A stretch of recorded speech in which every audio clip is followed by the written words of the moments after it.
Week 2, post-ACL surgery. Going to share this week's reflection. I do this in the format of glows, grows, and grateful. Glows, things that are positive or that went well from this week. Grows, areas of improvement or things that weren't so positive. And then grateful, obviously things that I'm grateful for. Starting out with the glows, had a great post-op, week 2 post-op appointment with my surgeon yesterday. A lot of milestones came from that. Got the stitches off, which opens up a lot of doors. Now I'm walking in the brace, night fully extended with crutches, so that's major to be able to get around without the crutches when needed, but majority of the time I'm still going to be with the crutches. I return to work on Monday, very pumped about that. I can now sit in the car with the knee bent at 90 degrees in the brace, which is major. It makes it much easier to get around. And then probably the biggest one, I was clear to be able to shower again. When the stitches come off, I can now shower. Obviously I'm not like completely dirty. I've been, taking sponge baths and whatnot, but to be able to actually get in the shower, let the water run, wash my hair, all that is phenomenal. Extremely grateful for that. And then one other glow from this week is before I had the surgery, I knew I was going to be out of commission for a while from recording videos.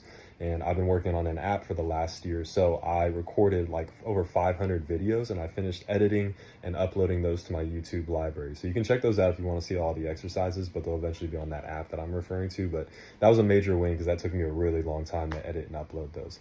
Grows from this week, I tore this ACL originally in July of 2024, had the surgery 2 weeks ago. So that's like a year and a half of this period in between where I was living with this injury. And now that I've had the surgery, I don't want to mess it up. I don't want to mess up my new knee. And as a result, I've become aware that I'm nervous and scared about some things. And it's okay to have that fear, but you got to go through it anyway. You have to, acknowledge the fear and do what the goal or the desire is anyway. And that's something that I've had to overcome, starting with the shower I took yesterday. Like getting in and out of the shower, I was very, very scared and nervous, but shout out to my fiance who helped me through that.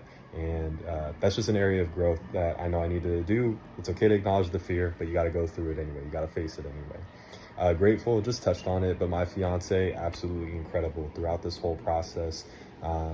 And I'm also going to say, when you have to have somebody completely take care of you, there's something that it does in your relationship in terms of a bondness or a closeness, especially when gratitude is expressed and not just like expecting them to do everything. So I'm extremely grateful for my fiance and how close we've come as a result from this experience. And then also I'm going to say again how grateful I am to be able to shower again. In particular, I'm just grateful to have running water that's hot that I can take a shower. That's not a blessing I take for granted. Over the next 2 days, I've got those books I referred to last week, the Neville Goddard collection. I got about 80 pages left, very close to finishing. It's like a 560-page book, pumped about that. And then a little black book of training, got 90 pages left. That's it for this week. Maximize your potential, spread agape love. Peace.